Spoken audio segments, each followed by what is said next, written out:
Picture toga-clad, bearded explorers tiptoeing to the world's edge, peeking over for lurking sea monsters or a cosmic waterfall. Humanity's earliest case of travel anxiety, the supposed terror of plunging off a flat Earth. But is this just history's oldest prank? The flat Earth myth sticks around like gum on a sandal.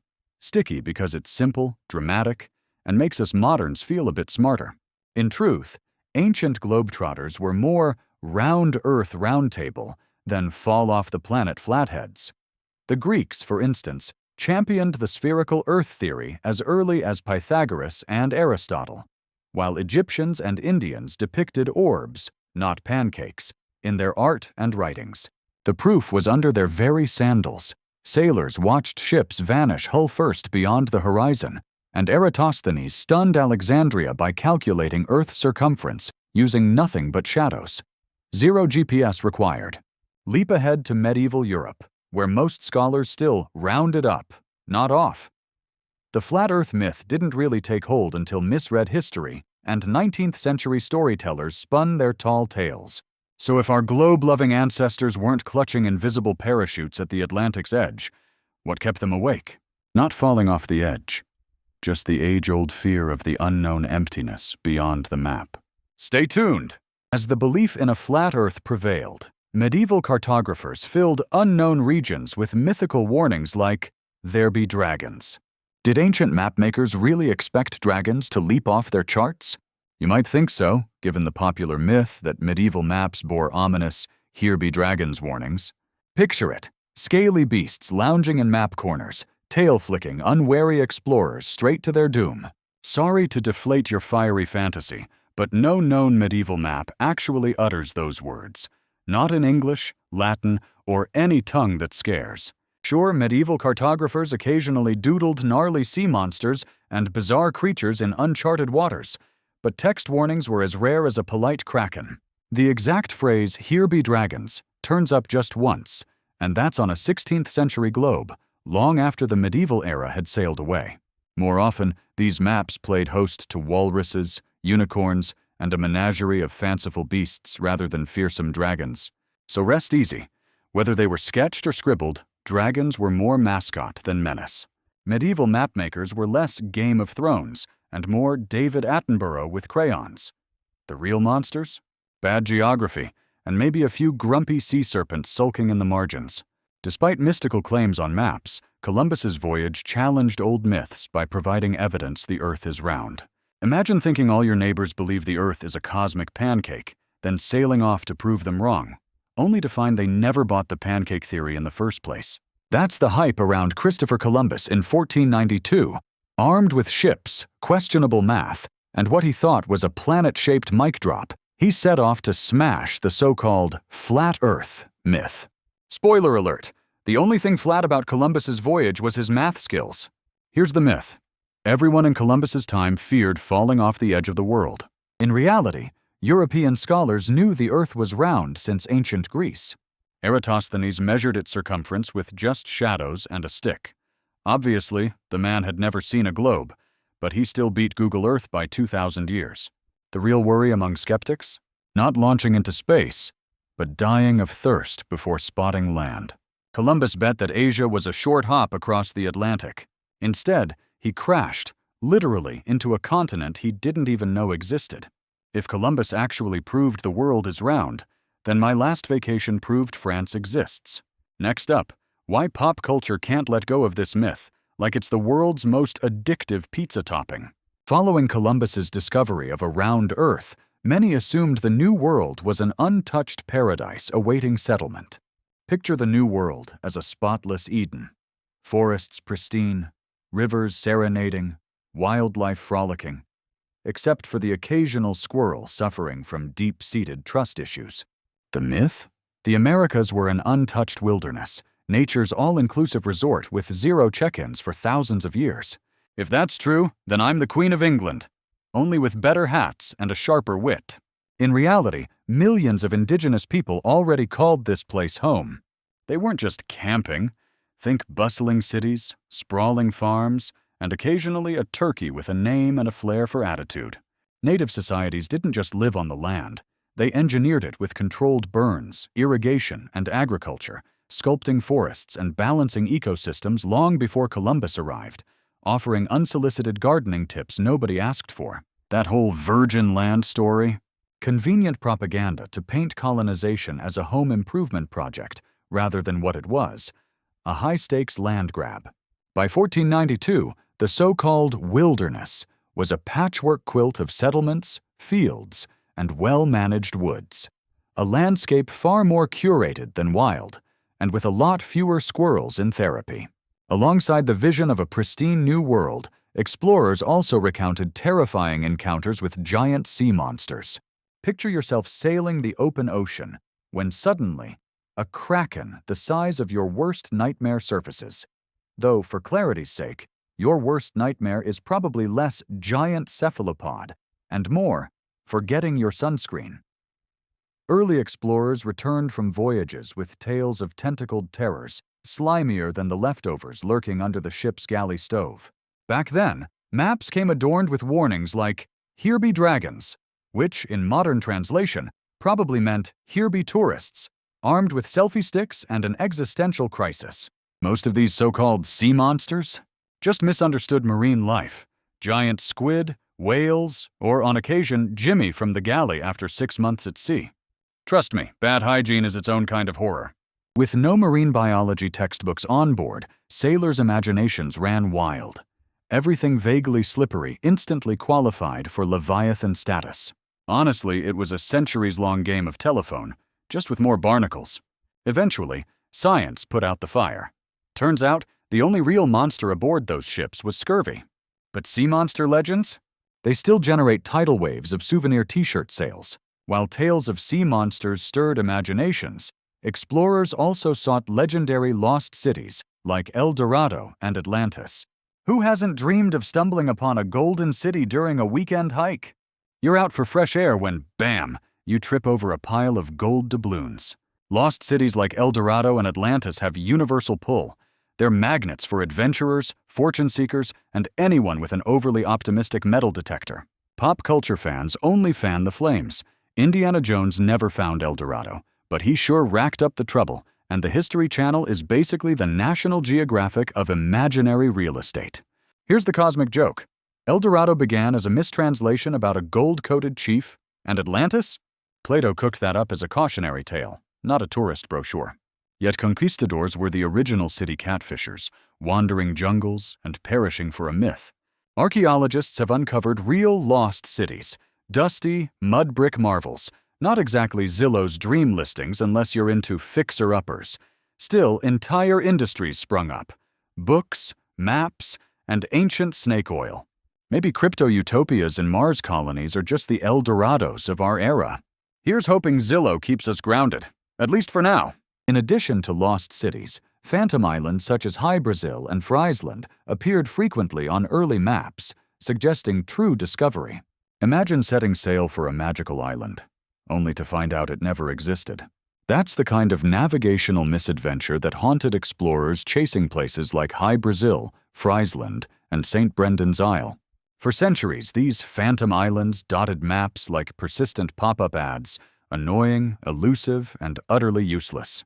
You might blame ancient cartographers' fondness for rum, but really, they were piecing together second-hand tales, questionable coordinates, and maybe a generous splash of sea monster folklore.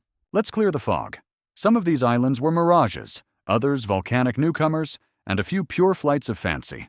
A classic case of land ho, turning into whoops, just a cloud. High Brazil was the star of the show, said to appear once every 7 years, making it the world's most elusive Airbnb.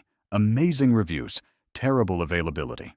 If you think your GPS glitches, try navigating by rumors and ocean mist. Nowadays, Google Earth and its soulless satellites have scrubbed these phantom lands off the map, leaving us with nothing but laughable legends. And finally, a map we can actually trust. These islands contributed to the myth that ancient cartographers possessed encyclopedic knowledge of the world. Before Google Maps, world knowledge was supposedly scribbled behind a quill and a suspiciously wobbly coastline. Legend has it ancient cartographers knew every secret nook and cranny. No Wi-Fi needed, just guts of steel and a flair for tall tales. Their maps? Nothing short of epic. Borders pirouetted with every regime change, and oceans swarmed with sea monsters so finely detailed you'd think the artist once lost a cousin to a kraken. If they'd been that spot on, we'd have Atlantis on the map, and maybe finally find that missing sock. Here's the scoop. Ancient cartographers were, shall we say, more imaginative than accurate. Their encyclopedic knowledge had gaps large enough to sail a galleon through. Most maps were a cocktail of sailor gossip, rumor, and outright invention, more choose-your-own-adventure than Rand McNally. True precision only washed ashore after centuries of wayward ships and questionable math. So that all-knowing ancient atlas? Pure myth. Still, credit where it's due. Even with Google Earth, nobody's quite matched those hand-drawn unicorns. This perceived knowledge influenced map-making conventions, including the tradition of placing north at the top. Ever wonder why north always hogs the best seat on the map? If maps had report cards, north would be the teacher's pet, perched front and center, while Antarctica's penguins are left doing a tap dance in the basement. Here's the kicker. This north is the top dog gig is surprisingly modern. The ancient Egyptians crowned east as the map's VIP, bowing daily to where the sun makes its grand entrance. Who wouldn't want that sunrise prime real estate? Medieval Europeans got a bit spiritual, often elevating south, or booming Jerusalem, to the throne of top billing. It wasn't until the Renaissance, when European sailors and their trusty magnetic compasses took the spotlight, that north started climbing the social and cartographical ladder. The compass made north and up the ultimate power couple for Western mapmakers. Toss in a dash of European colonial swagger, and suddenly the whole world's got its eyes, and maps, looking up to the north. So our north-up worldview? Less cosmic destiny, more historical inertia with a dash of ego. With established orientations, it was once believed that measuring longitude was a straightforward task for early explorers. Picture a 1500s sailor puffing out his chest and declaring, "Longitude? Ha! I've got that nailed. Just eyeball it." Meanwhile, the rest of the crew exchanged nervous looks, because despite what the legends say, early explorers didn't have longitude figured out. Not by a long shot. Latitude was child's play. Squint at the sun, or if you fancied yourself a night owl, use the North Star. But longitude? That was the cosmic equivalent of shaking a magic 8-ball and hoping for GPS coordinates. Stellar navigation could reliably say how far north or south you'd wandered, but east or west. Good luck with that, and you better pack extra biscuits. Without accurate clocks, figuring out longitude at sea was equal parts swagger, wild guesses, and desperate prayers. More than one expedition discovered new lands purely by accident, turning maps into unintentional pieces of abstract art. Longitude, in essence, was the original, "Are we there yet?" It wasn't until the 18th century, with the marine chronometer's debut, that explorers had a real shot at not spending more time lost than actually discovering new worlds. Anchors away! Let's just hope it's in the right direction this time. However, such ease did not extend to awareness of prior discoveries, as Europeans remained unaware of Viking voyages to the Americas before Columbus. Before 1492, Europeans figured the world ended somewhere near the local fish market, where the smell was certainly convincing.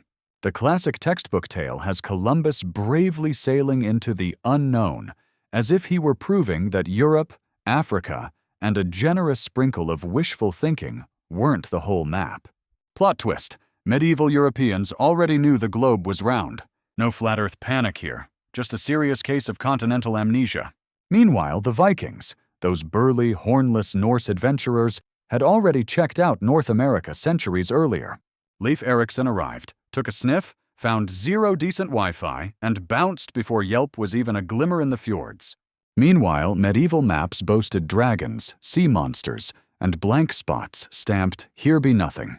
No sign of Manhattan or Machu Picchu. Then Columbus, taking a left at the Azores, accidentally RSVP'd to the biggest continental party ever. Spoiler alert: America was there long before Europe noticed. Columbus didn't discover America. He just declined to ask for directions. And got famous anyway. Despite hidden histories, old maps were often mistakenly trusted as being as reliable as modern GPS. Remember when navigating meant following a giant scroll packed with sea monsters, and that was Peak technology? Ah, the golden age of cartography, when directions involved decoding a map sprinkled with doodles, mythical lands, and the infamous disclaimer, "Here be monsters." Legend has it, those old maps were as trusty as GPS. Spoiler alert, they weren't. Using a medieval map for your voyage was basically signing up for a cosmic round of Guess Who. If you discovered Atlantis back then, chances are you just misread someone's ambitious coffee stain. Coastlines teemed with creatures dreamed up by cartographers armed with imagination, not intel. Phantom continents popped into existence simply because saying, "No clue what's out there," wasn't on the map. Medieval map reading was the original choose your own adventure. Go left, strike gold, go right, say hello to a kraken. So next time your GPS glitches, just remember, at least it won't reroute you into dragon-infested waters. Welcome to navigation pre-satellite style. Yet these maps were far from neutral. They often served as tools of political propaganda. Picture a medieval cartographer, quill in hand, crafting a map not to guide explorers, but to win friends, or at least ruffle a few feathers. Sounds unlikely? Many picture ancient maps as pristine, neutral blueprints, a sort of cosmic GPS before satellites, only colder and glacially slow. But behind every curled sea monster lurked some serious political posturing. No shocker here, medieval rulers loved being the literal center of the universe. Their realms sprawled proudly in the middle, like an overconfident cheese board, while neighbors shrank into cartographic invisibility, humble brags inked in parchment. Who needed diplomacy when you could just redraw the borders and drown your rivals beneath a conveniently placed sea serpent? And it gets better. Why bother with border guards when you've got enraged krakens and suspiciously oversized dragons flashing neon "Do Not Enter" signs? Those mythical monsters were probably the original customs officers, far more intimidating and less paperwork. So next time someone swears old maps are neutral, remind them, if ego didn't rule the cartographer's pen, maybe the South would finally get its turn at the top. This political influence contributed to misconceptions, such as the idea that Africa was an unknown blank spot until European discovery. Ever heard the one about a whole continent teeming with people, kingdoms, and civilizations that somehow needed outsiders to discover it? Grab a compass, folks, and let's navigate this classic map mishap. According to old European maps, Africa was a vague, mysterious smudge. Borderless, empty, and apparently nothing more than endless beaches.